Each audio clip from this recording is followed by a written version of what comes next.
কোথায় ভাইরাল ছেলেটা কোথায়? এই রামু, রামু গুড মর্নিং। রামু আমি জেনকাই বললাম, জেনকাকে বললাম না তোমাকে যে বাপিতে বলল কেমন লাগছে বলো? 3 বছর ভালো লেগেছে? এগ্রিমেন্ট হয়েছে। হাওড়া ব্রিজ দেখা যাচ্ছে। সেই যাবো হচ্ছে ওই ঘাটে, ওই যে ওই ঘাটটা যাবো। Hello everyone, good morning, welcome back to a new blog. এই যে এই বাড়িতে ঘুমিয়েছি। কোথায় ভাইরাল ছেলেটা কোথায়? এই Ramu, Ramu good morning. Ramu, Ramu, Ramu good morning.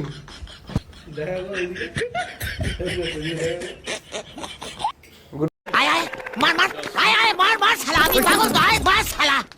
Morning. তো যাই হোক, এই জাস্ট ঘুম থেকে উঠলাম। সারাদিন যা যা করছি সব কিছু তোমাদের শেয়ার করবো। আপাতত বাড়িকে চুল কাটতে যেতে হবে। এই টুপি পরে আর ঘুরতে পারছি না। থেকে ঢুকে কি সুন্দর একটা মন্দির দেখো, জাস্ট খুব সুন্দর একটা মন্দির ঘরের ভেতরে। এখন এলাম এদের এই বাড়িটা।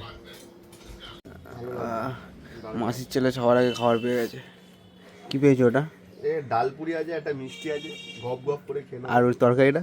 আলুর তরকারি আছে, একটা ছোলার ডাল দিয়ে। চলো খাও আর কি,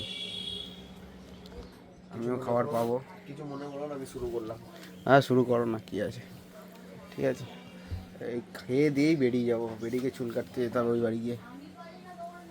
চুল কেটে আবার ও আমার নিজের বাড়ি যেতে হবে।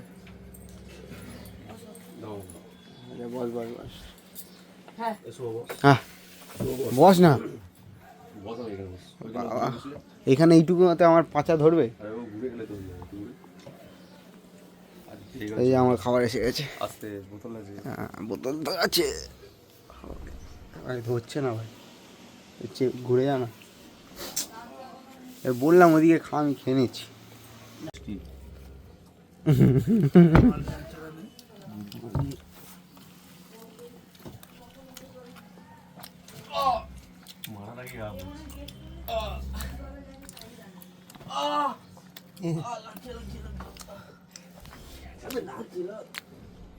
খেতে লাগছে আমার, তারপরে এটা মাথায় রাখি। কি হবে এইসব নিয়ে? এই ব্লগ চালিয়ে দিবে। আনবক্সিং আনবক্সিং তোমাদের গিফট। সত্যি বলছি ভাই, এখন অনেক বড় জায়গায় খাচ্ছে ভাই। কি নিয়ে যাবো জিজ্ঞেস কর। কোথায় না কোথায় যেতে হয়, ব্যারাকপুর যেতে হয় আমাদেরকে। ব্যারাকপুর, মালদা। কালকে মালদা থেকেই ফিরলাম এই ডাইরে। আমাদের কাজটা দেখতে অনেক সোজা। না না, তুই ওই যে ওই দোকানটা না, রোডের দোকানটা তুমি দেখো না, একদিন আসবে। আমি রোডের দোকানটা এই বছর তুলে দিতে হবে। 3 বছর হয়ে গেলে না, 6 বছর। কোনটা 6 বছর? মাংসের দোকানটা তো 3 বছর হবে, আবার তারপর আবার 3 বছরের এগ্রিমেন্ট হবে। চলো 3 বছর পর পড়েছে 6 বছরের বললাম। 6 বছরের তো দোকান, 6 বছরের।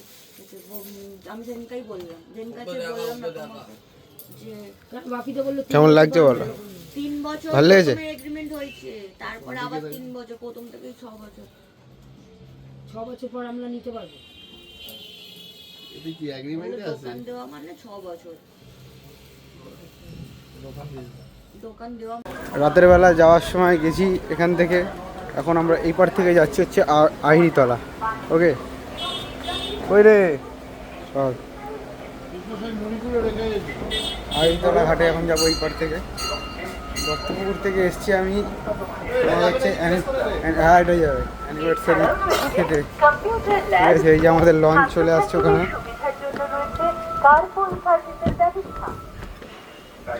পচা সকাল সকাল চলে গেছে আমাদের, পুরো পচা। ঠিক আছে, আর এখন আমি, আমাদের বৌদি আর হচ্ছে তোমার হচ্ছে ইয়ে মাসির ছেলে এখন যাচ্ছি। ও সকালবেলা কাজ রয়েছে, ওই জন্য চলে গেছে। এই আমাদের লঞ্চ এসে গেছে। হাওয়াটায় মারাত্মক ঘুম পাচ্ছে, মানে মাঝখানে গেলে তো আরও বেশি হাওয়া লাগবে। মারাত্মক ঘুম পাচ্ছে। ওখানে এই যে হাওড়া ব্রিজ দেখা যাচ্ছে। সেই যাবো হচ্ছে ওই ঘাটে, ওই যে ওই ঘাটটা যাবো। রাতের বেলা এসছি বলে কিছু দেখাতে পারি। এখন পুদিনা জল বানানোর প্রস্তুতি চলছে। এই যে দেখতে পাচ্ছ লেবু পুদিনা দিয়ে জল বানানো হবে। আর প্রস্তুতিতে আছে আমাদের বৌদি। বৌদি একটু হাই করে দাও। বৌদি মুখটা দেখো। বৌদি বৌদি বৌদি গো, এই তো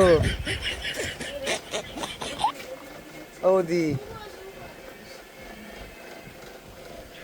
বৌদি বৌদি একটু হাই করে দাও বৌদি।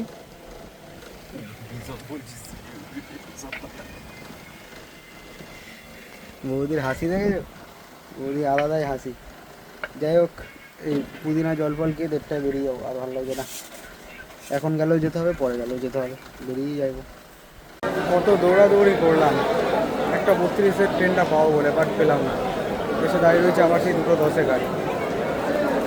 শরীর খারাপ, শরীর ভালো লাগছে না বলে তাড়াতাড়ি দৌড়াদৌড়ি করে এলাম যে ট্রেনটা পেয়ে যাবে, বাট পেলাম না। ঠিক আছে, ওয়েট করি, আর কি করা যাবে। এখন শিয়ালদা স্টেশনের ভেতরে রয়েছে। সব তাড়াহুড়ো দেখো এদের, এত বসার তারা, লোককে নামতে দেয় না। কি আর বলি, এই নামলাম ট্রেন থেকে, আর ভালো লাগছে না। কালকে 4টে 4:30-এর সময় ঘুমিয়েছি, 4টে 4:30-এর সময়।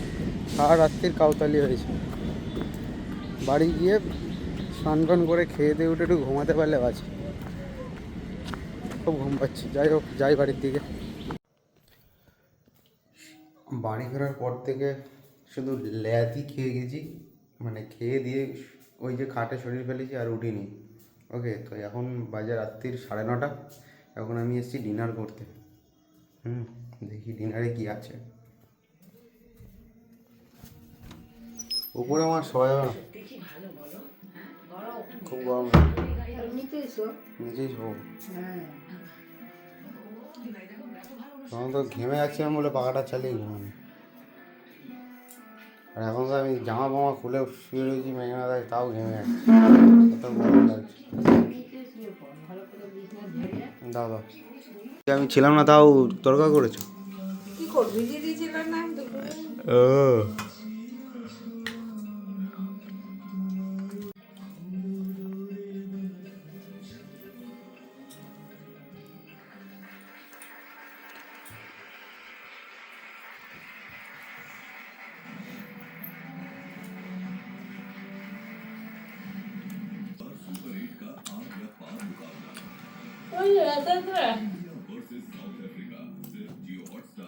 যেহেতু মাথার উপরেই ছাদ, ওর জন্য ভীষণই গরম লাগছে এই ঘরটায়। হ্যাঁ, ভীষণই গরম লাগছে। ভেবেছিলাম যে নিচে, আজকে থেকে নিচে শোবো, বাট আজকের দিনটা ছেড়ে দিলাম, কারণ এখন নিচে যেতে গেলে আমাকে অনেক কিছু নিচে নামিয়ে নিয়ে যেতে হবে। তাই ভাবছি কালকে সব কিছু নামিয়ে নেবো, কালকে থেকে নিচেই, মানে নিচের ঘরে শোবো। ঠিক আছে, তো যাই হোক, ডিনার কমপ্লিট করে এলাম আমি।